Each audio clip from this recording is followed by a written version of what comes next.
Que a doce e maravilhosa paz do Senhor Jesus esteja no seu coração. Seja muito bem-vindo a mais uma aula da nossa EBD Online. Eu sou o professor Egivanildo Tavares e vos falo aqui da Assembleia de Deus em Santa Rita, na Paraíba, que é liderada pelo pastor Djalma Silva. Hoje nós vamos estudar a lição de número 11, que traz o tema O Culto da Igreja Cristã. Que vamos aprender com esta lição tão rica, tão importante, e como se processa o culto, qual a verdadeira liturgia, como deve ser o paradigma de um culto cristão e qual a influência deste culto dentro do movimento pentecostal. Você quer saber? Então fica aqui conosco e vamos começar esta lição. O que é culto? O que significa a palavra culto, né? Então vamos começar com essa definição que é muito importante para podermos trabalhar a nossa lição. A palavra culto vem do latim cultus, que significa cuidado, cultivo, adoração. Veja bem esse detalhe: cuidado, cultivo e aí adoração, dessa palavra cultus em latim. E essa palavra reverência também está ligada à palavra cultus em latim. Esta palavra cultus vem de um particípio passado de colere, em latim, que significa cultivar o solo, plantar. O que a palavra culto tem a ver com culto, a cultura de solo, a agricultura, cultivo, está tudo ligado à mesma raiz. Por que cultivar o solo, plantar, dá origem a essa palavra culto? E aí a própria palavra cultura também vem daí, dessa mesma palavra cultus, cuidado, cultivo, adoração. Nós vamos ver que no hebraico a palavra abad. Essa palavra abad, que você tem aí, que é a palavra servir em hebraico, ela é traduzida culto e servir, trabalhar para o outro. Ou seja, o cultivo é para o outro, não é para você. O trabalho é para o outro, não é para você. Quem é este outro? Dessa palavra culto, abade, e aí se você mudar essa letra A para uma letra E, fica ebed. Aliás, trocar a vogal A pela vogal E, ebed, você vai ter o nome de servo, abade, servir, ebed, servo, Obadias, que é servo de Iavé, Obadias, e Obed, que é o filho de Ruth, a nora de Noemi, também chamou Obed, que será o pai de Jessé, que quer dizer servo, servo. E aí a palavra abade, que é servir. E ela aparece no livro do Êxodo com esta ideia de serviço oculto. Dependendo da tradução, no livro do Êxodo, capítulo 20, versículo 5 diz assim: Não adorarás, nem lhes darás culto. Quer dizer, Deus dando o mandamento da proibição de outros deuses. Então, não adorarás, nem lhes darás culto. Culto aqui é abade, em hebraico. Ou seja, esse culto é um serviço sagrado que se presta ao outro. Daí que a palavra ela aparece pela primeira vez no livro do Gênesis com a ideia de cultivar, com a ideia de trabalhar o solo. Veja comigo no livro do Gênesis, capítulo 2, versículo 5, quando diz assim, 2 e 5. Não havia ainda nenhuma planta no campo, na terra, pois ainda nenhuma erva do campo havia brotado, porque o Senhor Deus não fizera chover sobre a terra, e também não havia homem para lavrar, ou trabalhar, ou cultivar o solo. Ou seja, a ideia de culto é algo que se trabalha, que se cultiva, para se colher um fruto. Veja essa ideia. A segunda vez está no livro do Gênesis, capítulo 2, versículo 15. A palavra abade, que quer dizer culto, servir, trabalho para o outro. 2 e 15, que diz assim: Tomou, pois, o Senhor Deus ao homem e o colocou no jardim do Éden para cultivar e o guardar. Ou seja, prestar um serviço, prestar um culto. Só que não é uma ideia de adorar, é um trabalho, é uma dedicação naquele lugar. No capítulo 3, versículo 23 do Gênesis, a palavra abade volta a se repetir, mas aqui está sempre ligada à ideia da cultura de solo, de terreno. Veja, capítulo 3, versículo 23, que diz: O Senhor Deus, por isso, lançou fora do jardim do Éden, a fim de lavrar a terra, trabalhar na terra, cultivar a terra. Veja só, de que fora tomado. Então, a palavra abade, que é traduzida por culto, essa mesma palavra, ela no livro do Êxodo, capítulo 4, versículo 23, olha, e ela aqui já assume a dimensão de trabalhar para Deus, cultivar para Deus. Capítulo 4, versículo 23, Deus diz assim a Moisés: Digo-te, pois, eu vou ler o 22 e o 23 para facilitar a compreensão. Dirás a Faraó: Assim diz o Senhor, Israel é meu filho, meu primogênito. Digo-te, pois, deixa ir meu filho, para que me sirva. Mas se recusares deixá-lo ir, eis que eu matarei teu filho, teu primogênito, para que me sirva. Esse me sirva aqui, em outros textos, é me preste um culto, ou me preste um serviço. É um serviço sagrado que Deus quer que o seu povo celebre uma festa para ele no deserto. Veja, capítulo 5, versículo 1 do Êxodo, diz assim: Depois foram Moisés e Arão e disseram a Faraó: Assim diz o Senhor, Deus de Israel, deixa ir o meu povo, para que me celebre uma festa no deserto. Então, esse serviço, que é essa festa no deserto, essa adoração, é um culto. É a palavra abade. No capítulo 8, versículo 1 do Êxodo, ele diz: Depois disse o Senhor a Moisés: Chega-te a Faraó e dize-lhe: Assim diz o Senhor: Deixa ir o meu povo para que me sirva. Outra tradução dirá: para que me preste culto. Essa palavra abade, que é esse serviço, trabalhar para o outro, cultivar, lavrar o solo, né, prestar um culto a Deus, muitas vezes o culto era feito a partir daquilo que plantava, que colhia ou que se cuidava. A gente vê Caim oferecendo e Abel também oferecendo, um que vem dos animais e o outro que vem do seu plantio, mas vem oferecer ao Senhor aquilo que eles trabalham, aquilo que cultivam no seu dia a dia. Então, o culto, esse serviço, envolvia a sua atividade diária. Essa palavra vai para o grego como latreuo, que significa culto ou serviço, latreuo. E aí você tem dessa palavra latreuo, desse verbo latreuo, você vai ter a palavra ídolo mais latria, que vem da palavra latreia, que é o substantivo, que está logo abaixo, né? Então, da mesma palavra, idolatria, idolatreia, do verbo latreuo, que é o verbo culto, serviço.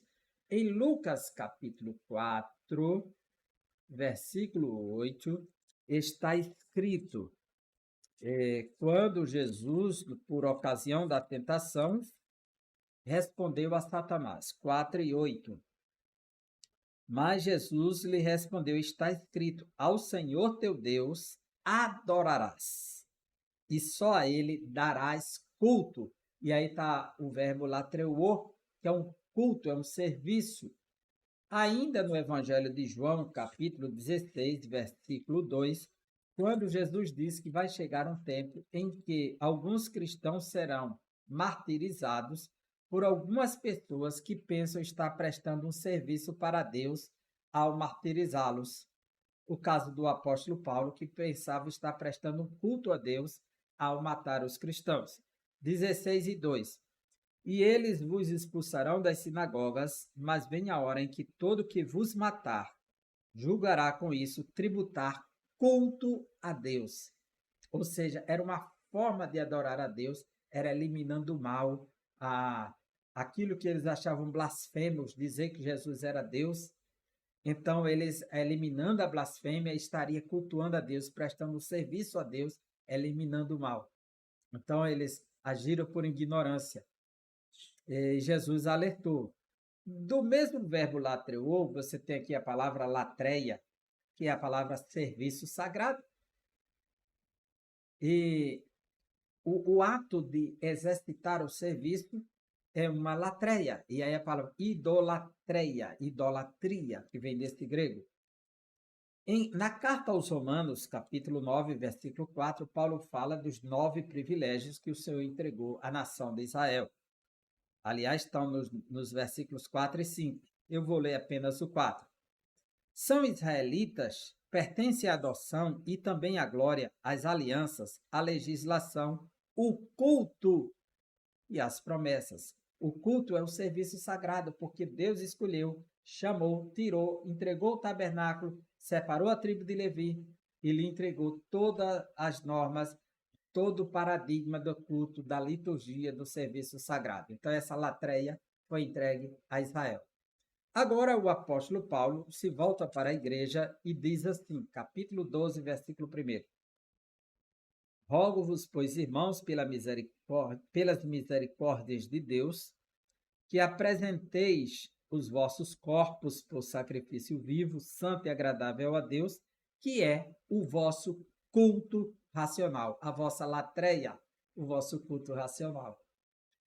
E quando a gente vai para Hebreus capítulo 9, versículo 1, a gente vê que o Antigo Testamento já era um culto litúrgico na primeira aliança e a nova aliança pressupõe também um novo culto. Veja só. Ora, a primeira aliança também tinha preceitos de serviço sagrado. A palavra latreia aqui é serviço sagrado. E o seu santuário terrestre, então, tinha essa função de serviço sagrado. Logo, cultos é cuidado, é cultivo, é adoração, é cultivar o solo, é plantar, mas é dedicar a Deus, é serviço para o outro. Dessa palavra latreia, do verbo latreuo, tem a palavra latron, que é a palavra salário. Porque um latriz era aquele que prestava o serviço de latreuo, que exercitava uma latreia, e ele recebia um latron, um salário pelo serviço. Com o passar do tempo, essa palavra passou a significar trabalho sem serviço. Por quê? Os sacerdotes, tanto na Grécia, na Roma e no Egito Antigo, e também em Israel, se tornou uma atividade que era necessária à nação e logo ela foi patrocinada pelo governo. A gente vê que José no Egito comprou as terras, os gados, os animais e, por último, as pessoas se venderam para José para pertencer ao faraó, porque eles não tinham mais dinheiro para comprar comida. A Bíblia diz, porém, os sacerdotes ele não comprou, porque eles já ganhavam do Estado, eles já pertenciam ao faraó. E a gente vê que a nação de Israel todos têm direito a um pedaço de terra, a sua herança, mas a tribo de Levi não tem. Deus disse: eu sou a sua própria herança. E eles morariam dentro das terras das outras tribos. Mas todas as tribos tinham a função e o dever de sustentar a tribo de Levi. Então, o serviço sagrado era patrocinado. E as igrejas que surgiram na Reforma Protestante, muitas delas ficaram sendo sustentadas pelo governo.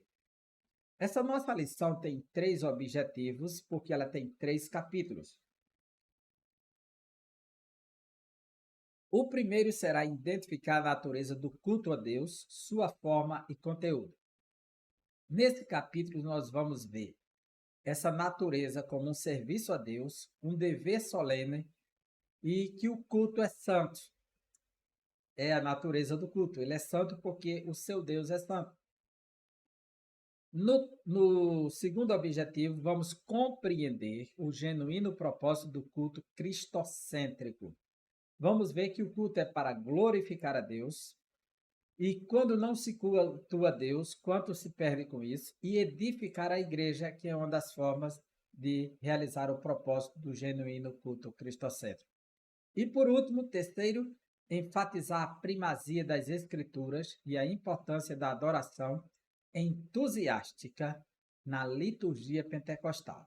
Nós vamos ver que a exposição da Bíblia sempre esteve no centro, a adoração entusiástica e o lugar da adoração do culto pentecostal. A nossa leitura bíblica em classe está em Efésios capítulo 5, versículo 21, e você vê que aqui o apóstolo Paulo, depois de fazer uma grande viagem com o seu povo, abra sua Bíblia aí na carta aos Efésios, vamos começar no capítulo 2, quando Paulo diz assim, 2, o verbo andar é o nosso destaque aqui. 2, versículo 2. Nos quais andastes outrora, segundo o curso deste mundo, segundo o príncipe da potestade do ar, do espírito que agora atua nos filhos da desobediência. Ou seja, no passado andávamos segundo o curso do príncipe das potestades do ar, segundo Satanás, estávamos nas trevas. No entanto, Cristo veio e nos salvou pela graça, por meio da fé. Agora que estamos salvos para as boas obras, começamos um novo andar. Capítulo 4, versículo 1. Rogo-vos, pois, eu, prisioneiro do Senhor, que andeis de modo digno da vocação a que fostes chamados. Então, existe um novo andar. E esse novo andar, ele exige o quê? Capítulo 5, versículo 2, que diz: E andai em amor, como também Cristo vos amou e se entregou a si mesmo por nós como oferta e sacrifício a Deus em aroma suave. Primeira forma de andar, em amor. Andar de acordo com a vocação, andar em amor. Versículo 8. Pois outrora erais trevas, porém agora sois luz no Senhor, andai como filhos da luz. Então agora devemos andar como os filhos da luz. Versículo 15, que começa a nossa leitura aqui, que diz: Portanto, vede prudentemente como andais. Não como nécios, mas como sábios. E ele começa a fazer esse contraste. O nosso andar agora não é como nécio, como louco, mas como sábios. Remindo o tempo, porque os dias são maus. Pelo que não sejais insensatos, o aspecto negativo, não seja insensato. Mas já que ele diz no versículo 15, como sábios, então não sejais insensatos. Mas entendei qual seja a vontade do Senhor. Como vamos entender? Nós estamos agora com a mente de Cristo e como sábios. Versículo 18. E não vos embriagueis com vinho, outro ponto negativo, não se embriagar com vinho, em que há contenda, porque só gera discórdia, contenda. Mas enchei-vos do Espírito. Quando ele diz, mas enchei-vos do Espírito, aí ele vai dizer assim, falando entre vós. A pessoa cheia do Espírito, o seu andar é diferente. O seu andar é falando entre vós com salmos e hinos e cânticos espirituais, cantando e salmodiando ao Senhor no vosso coração, dando sempre graças por tudo a nosso Deus e Pai, em nome de nosso Senhor Jesus Cristo, sujeitando-vos uns aos outros no temor de Deus. Então, essa é a proposta do novo andar. É uma forma de não ser insensato, entender a vontade de Deus, não embriagar-se, mas encher do Espírito e falar entre os irmãos com salmos, com hinos e cânticos espirituais, cantando e salmodiando ao Senhor no vosso coração. Esse é o novo andar do cristianismo, esse é o nosso modelo de culto que Paulo está dizendo, dando sempre graças a Deus por tudo, que Ele é o nosso Deus e Pai, em nome de nosso Senhor Jesus Cristo, e sujeitando-se uns aos outros no temor de Deus. Esse é o novo andar da igreja. Textual. Paulo, em 1 Coríntios 14, 26, diz: Que fareis, pois, irmãos? Veja que eu coloquei uma seta aí para você ver. Que fareis, pois, irmãos? O que eu devo fazer? E a parte final do versículo 26 vai dizer: faça-se tudo para edificação. O que eu devo fazer, irmãos? Aí, fazer o que e quando, Paulo? Quando vos ajuntais. Então, quando há o ajuntamento, que ajuntamento é esse? É o ajuntamento do culto. Cada um de vós, ou seja, cada irmão vai ter um dom para contribuir no culto. Cada um de vós. Um tem salmo, porque é cantor, vai trazer, sabe cantar os salmos. Tem doutrina, que é o de daqui, ele pode ensinar. Tem revelação, tem língua, tem interpretação. Faça-se tudo para edificação. Essa é a proposta. Que fareis, pois, irmãos? Faça-se tudo para edificação. E nos mostra que o culto ele não é feito por uma pessoa. E não depende apenas de um dom que alguém tem, depende de todos. E todos contribuem. Aquele que traz o salmo, que traz a doutrina, que traz a revelação, que traz a língua, que traz a interpretação. Que língua sem interpretação também não tem vantagem para a igreja. Verdade prática. O culto é uma sublime forma de expressarmos em adoração, louvor, gratidão e total rendição a Deus. Então, essa é a proposta do culto. É um momento de expressar adoração, louvor e gratidão e total rendição a Deus. Ou seja, é tudo dele e é tudo para ele, porque dele, por ele e para ele. Romanos 11:36. São todas as coisas. A ele seja a glória, hoje e sempre. Amém. A nossa introdução nos diz, nessa lição vamos estudar o culto cristão, sob diferentes aspectos, pois precisamos conhecê-lo em sua natureza, ou seja, em sua essência. E é esta a nossa primeira grande busca aqui acerca do culto cristão. Aqui veremos que o culto é santo, ou seja, a natureza dele é santa. E por isso deve ser solene, existe solenidade. Assim também mostraremos que a glorificação de Deus e a edificação da igreja são os propósitos sublimes do verdadeiro culto cristão. E por último, mostraremos que todo culto também tem um ritual, ou seja, o culto depende do rito, da ordem, né? No contexto da igreja cristã, destacaremos o papel da Bíblia e da adoração entusiástica na dinâmica pentecostal. A natureza do culto. O culto como serviço a Deus. Aqui é muito importante porque, como já falamos, o culto é um serviço, né? Então, este culto como serviço a Deus, ele depende de quê? Tem a ver com o quê? Então, vamos ver agora que a nossa lição responde.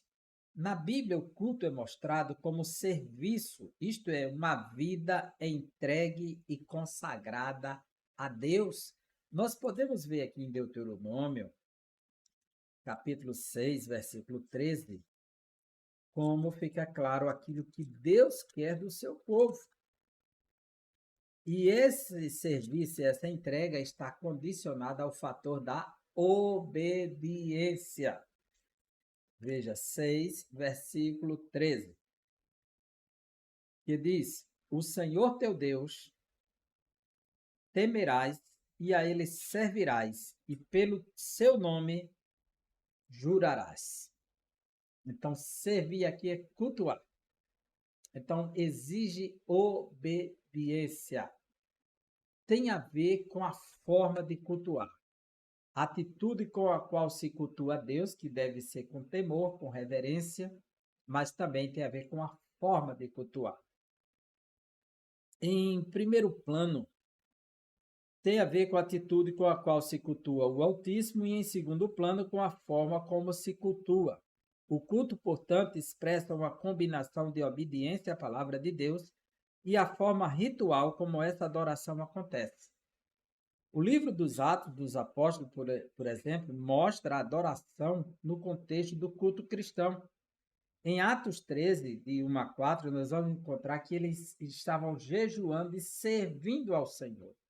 Então, serviço aqui, em grego, é leiturgel. E leiturgel é a palavra grega, que é o verbo servir, que dá origem à palavra liturgia. E o que é liturgia? Então, vê aqui em cima, liturgia. É o conjunto dos elementos e práticas que constitui o culto religioso de qualquer instituição, de acordo com o missionário Michaelis. Então, esse serviço é um ato litúrgico, né? É uma liturgia. Então, a natureza do culto deve ser solene, porque ele exige respeito, porque ele é majestoso. Então, o culto é respeitoso e majestoso. No livro de Eclesiastes, lá no Antigo Testamento, diz que deve-se guardar o pé quando entrar na casa do Senhor. Em 1 Coríntios, capítulo 11, nós encontramos aqui que o apóstolo Paulo, no verso 27, diz que quando o povo de Deus se reúne é para pior. Ele precisa ter reverência nessa solenidade, porque o versículo 27 da primeira carta aos Coríntios 11, 27 diz: portanto, qualquer que comer este pão ou beber o cálice do Senhor indignamente será culpado do corpo e do sangue do Senhor. Então, por ser algo solene, exige de nós uma vida digna do Evangelho. É isso que ele está dizendo. Então, esse culto ele tem ordem na liturgia cristã. Daí que Paulo vai usar a palavra euskemomos e a palavra taxis.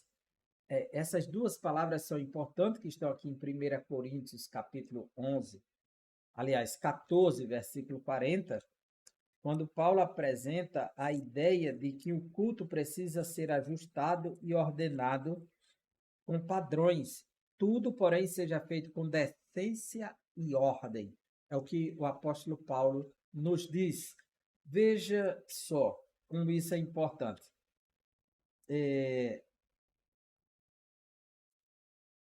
Nesse exato momento, ele diz assim: por solene nos referimos ao que traz respeito e o majestoso. Isso significa que tanto o conteúdo como a maneira de se cultuar são importantes. Por isso, o culto não pode ser destituído de significado nem realizado de qualquer jeito. No Antigo Testamento, em Levítico 10, Nadab e Abiú, os filhos de Arão, eles morreram porque entraram de forma desordenada no santuário. Não por acaso o apóstolo Paulo expõe princípios que regulamentaram o culto da igreja de Corinto. Dos capítulos 12 a 14 da primeira carta aos Coríntios, a gente vê Paulo estabelecendo a ordem. Isso deixa claro que há uma ordem a ser observada na liturgia cristã. E aí que essas palavras que ele coloca aqui, ele destaca: mas faça-se tudo decentemente com ordem. Então, o termo grego euskemomos é traduzido decentemente e decorosamente, e taxis traduzido por ordem, ou seja, é uma ordem que se repete a palavra táxi, porque não é só num culto que deve ser feito. Então, essa palavra táxis em grego é aquilo que se repete, é uma ordem que volta a ser repetida, seguida sempre. Essa é a ideia da palavra. Terceiro, o culto é santo. Se Deus é santo e é Deus que está sendo adorado, é Deus que está sendo cultuado, logo ele exige santidade do seu povo. Ele deu esse primeiro exemplo quando ele chamou Moisés da sarça ardente. Moisés, Moisés. Naquele momento, Moisés olhou a sarça inflamada e, naquele momento, Moisés, preocupado, Deus disse para ele: tire a sandália dos pés, que o lugar que você está pisando agora é santo. Ou seja, onde Deus se revela, está revelado um padrão de santidade. Então, Moisés agora tem que se aproximar dentro do padrão de Deus. Quando o Senhor dos Exércitos revelou a Josué também antes de ele conquistar Jericó, mandou ele tirar a sandália dos pés, porque a terra era santa. Então, no Antigo Testamento, exige-se a diferença entre o santo e o profano o tempo todo. E nisto vereis a diferença entre o que serve a Deus e o que não serve, entre o santo e o profano, entre o justo e o injusto. Então, essa separação de santo e profano, o santo é o sagrado, é o puro, é o que pertence a Deus. O profano é o que está fora do templo, é o que está fora do sagrado. Então, essa distinção ela vem para o Novo Testamento também. No Novo Testamento, tanto a conduta quanto o modo de viver devem ser santos. Por quê? Deus é santo e exige santidade do seu povo. Logo, não podemos pensar num culto desordenado, um culto profano, um culto que se identifica muito mais com padrões mundanos, opostos à vontade de Deus, do que aquilo que Deus quer do seu povo, né? A igreja é o espaço sacro onde culto acontece, assim como no antigo, o culto cristão também não deve ser profanado. Nesse caso, tanto a conduta como o modo de viver são levados em conta na esfera do culto. Por isso que Deus ordenou para Paulo ensinar o povo a fazer um exame de consciência. E Paulo diz: rogo-vos, pois irmãos, pela compaixão de Deus, que apresenteis os vossos corpos em sacrifício vivo, santo e agradável a Deus, que é o vosso culto racional. Romanos 12, 1. Aí você vai experimentar a boa, perfeita e agradável vontade de Deus, né? E não se conformar com este mundo, mas transformá-lo pela renovação do entendimento. Então, o propósito do culto: primeiro, glorificar a Deus. Primeiro, glorificar a Deus. E nesse momento podemos pensar que o culto é uma celebração que se faz a Deus. Ou seja, ninguém vai para o culto para fazer agenda com o próximo. Ninguém deve ir para o culto apenas porque quer marcar o encontro, está apaixonado por alguém, está de olho em alguém, ou não tem outro lugar para ir, não tem outra coisa para fazer. Culto é lugar de adorar a Deus. Isso é para quem serve a Deus e tem a consciência da sua identidade, a quem pertence, a quem está servindo. Então, não podemos nunca fazer do culto um ambiente de socialização, apenas o encontro, mas o lugar de se adorar a Deus. E ali você celebra a grandeza de Deus e seus poderosos feitos. Nesse aspecto, o culto é sempre cristocêntrico, nunca antropocêntrico. Por quê? Deus deve ser adorado pelo que ele é e o que ele faz. Veja o Salmo 150, verso 2, como isso fica claro. O salmista, ele diz assim, é o último salmo, versículo 2. Louvai-o pelos seus poderosos feitos, pelo que ele faz. Louvai-o consoante a sua grandeza, pelo que ele é.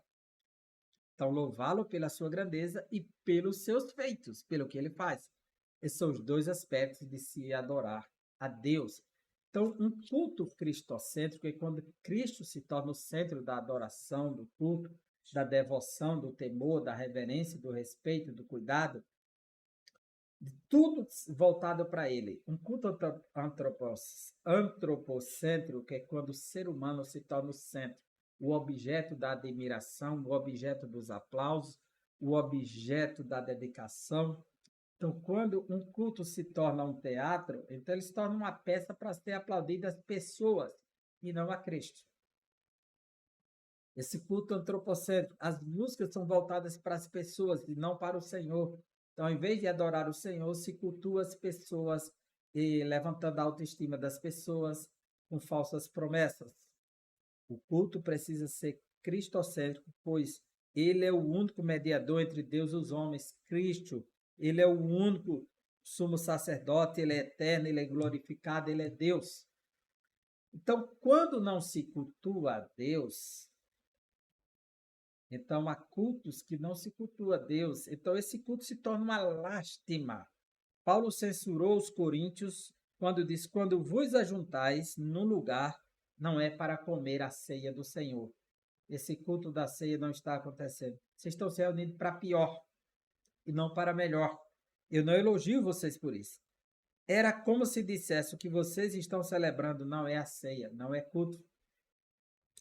Não era um culto que eles estavam fazendo, não daquela maneira. Infelizmente, há muitas reuniões envernizadas, só com aparência, com falso brilho, para se parecerem com o culto, mas de fato não são.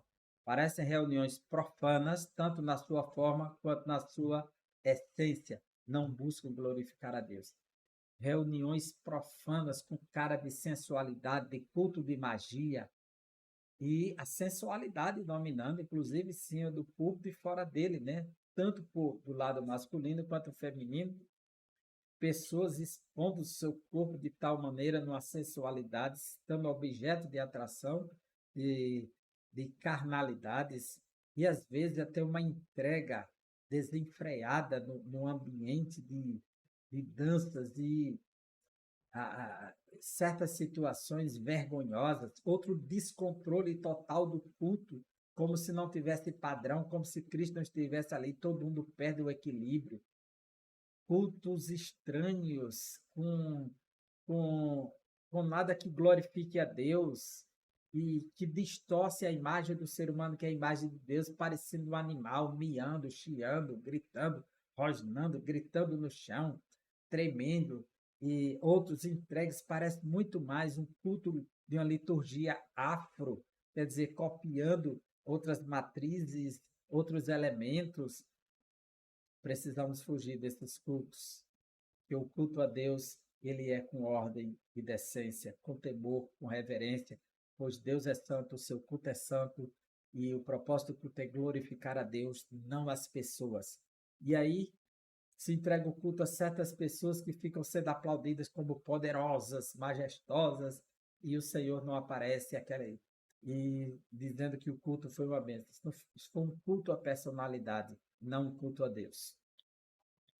E edificar a igreja, que é o segundo propósito. Primeiro, glorificar a Deus, o segundo, edificar a Deus, a igreja. E aqui a gente vê que um dos propósitos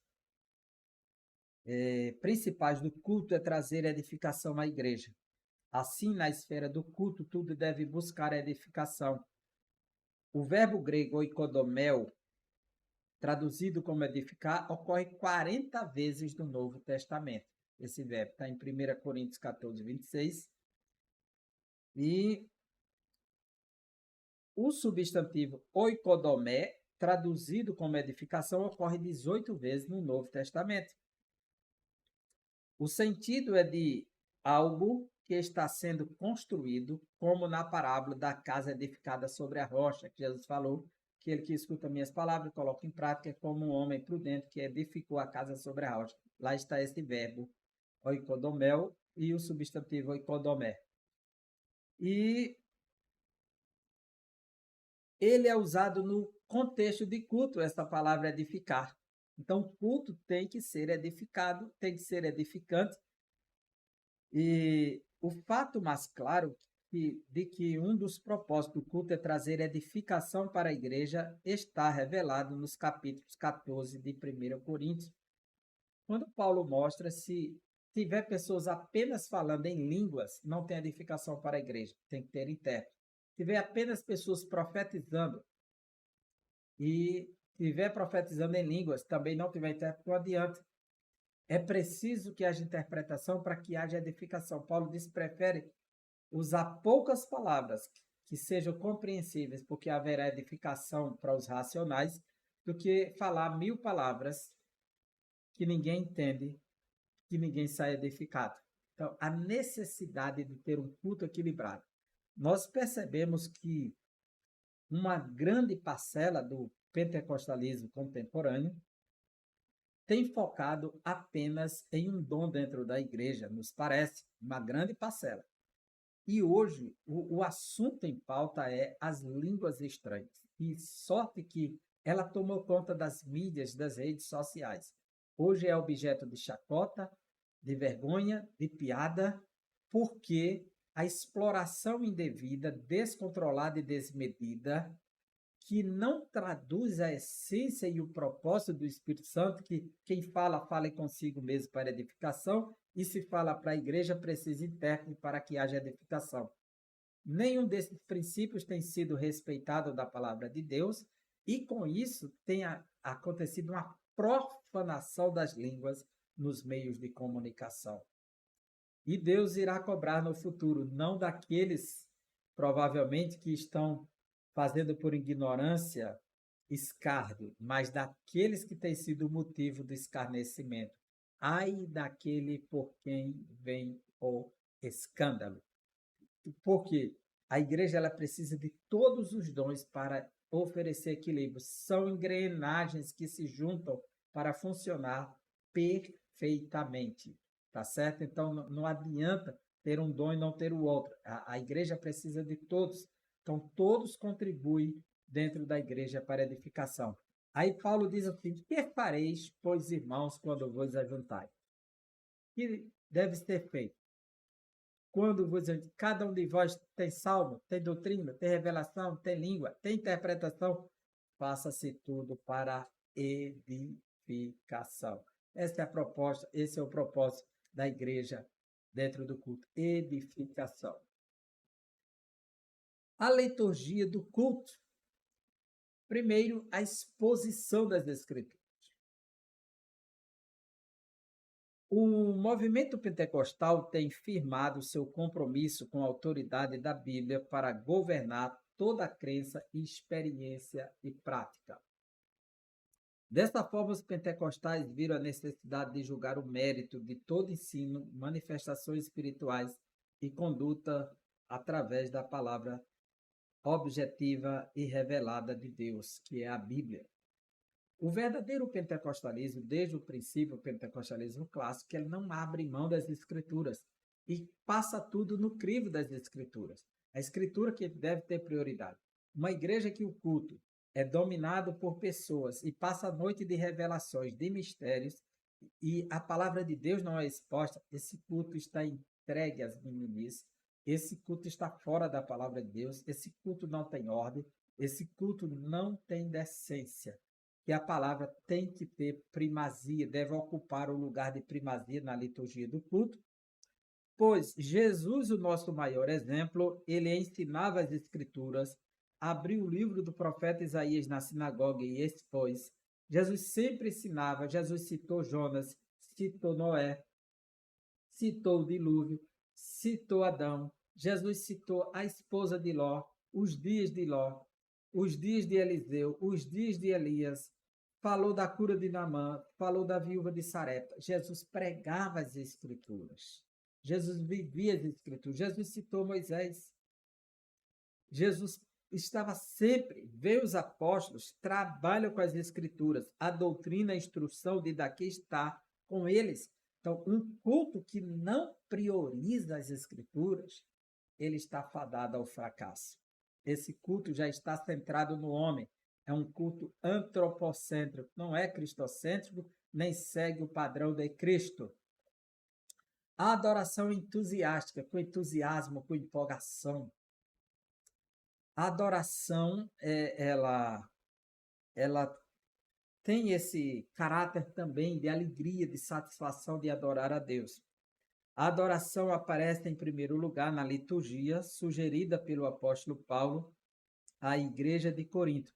Veja, se você tem um culto que começa, vamos falar aqui de um culto pentecostal, nós abrimos esse culto. Você começa uma coisa morta dessa, né? Foi na cruz, foi na... Não tem como atingir pessoas, nem mover as pessoas a adorar a Deus se não há alegria em nós, se não há satisfação da salvação, né? É diferente se a pessoa, nós abrimos esse culto. Você parte da alegria, chama a igreja para adoração e as coisas mudam a partir daí. Quando a igreja ela começou, ela cantava muitos salmos, o seu inário era dos salmos. Então, Paulo cita os salmos, tem cânticos, tem salmos e cânticos espirituais que eram revelações, manifestações sobrenaturais na igreja, provavelmente. E os cristãos que já eram cheios do Espírito, que já promove a alegria, porque o Espírito Santo traz alegria. A Bíblia diz que em Lucas capítulo 10 que Jesus, cheio do Espírito Santo, falou com grande alegria. Jesus alegrou-se cheio do Espírito Santo. O Espírito Santo traz alegria aos corações, que ele traz vida para nós. É uma fonte que jorra para a vida eterna. Qual o lugar da adoração no culto pentecostal? De acordo com o teólogo pentecostal William Menzies, ele destaca o lugar que a adoração tem entre os pentecostais. De acordo com ele, desde o começo, os pentecostais foram conhecidos no mundo todo pelas reuniões de cultos alegres e ruidosas, que causam ruído, barulho, né? Então, os pentecostais receberam até o apelido de bode, né? Dos berros, porque até hoje os pentecostais são barulhentos. A adoração pentecostal envolve, muitas vezes, a manifestação de expressões de alegria, de satisfação, de aleluias, louvores a Deus, embora que saibamos que a verdadeira adoração é com a vida adorar a Deus pelo que Ele é, sendo justo, íntegro, fazendo a coisa certa, no lugar certo, da forma certa. Isso glorifica a Deus, trabalhar para a glória de Deus. E essa forma de expressar oralmente também está dentro do conceito da adoração. A gente vê que os pentecostais da América do Norte, principalmente os irmãos afro-americanos, são muito empolgados no seu culto, né? Muito elétricos, né? São elétricos demais. Isso vem desde as suas raízes. Isso era visto nas reuniões de oração, nas quais todos os presentes, coletivo e eloquentemente, derramavam o coração perante Deus em oração e louvor. Isso também acontece no levantar das mãos, como resposta à percepção de que Deus está presente. Faz parte da liturgia pentecostal louvar a Deus em alta voz, exercitar os dons espirituais durante o culto, porque um culto pentecostal é um culto que tem os dons e que tem a ênfase e a liberdade do Espírito na sua atuação, né? Então, essa adoração, a liturgia pentecostal, ela é simples, ela é direta, mas é dinâmica, né? Porque é feita cheios do Espírito Santo. Enfim, nesta lição vimos os princípios que devem reger um culto cristão.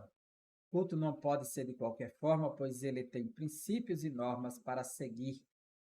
Como Deus é um Deus de ordem, é um Deus santo, então o culto que se presta a ele também tem de ser ordenado, tem de ser santo. Contudo, ordenado não significa frio e sem vida. O culto deve ser um momento de celebração, alegria e dinamizado pelo Espírito Santo. E aqui terminamos essa simples lição. Espero que você possa tirar proveito, ampliar seus conhecimentos a partir dela e abençoar seus alunos também. Um grande abraço, até a próxima aula, se Deus assim nos permitir.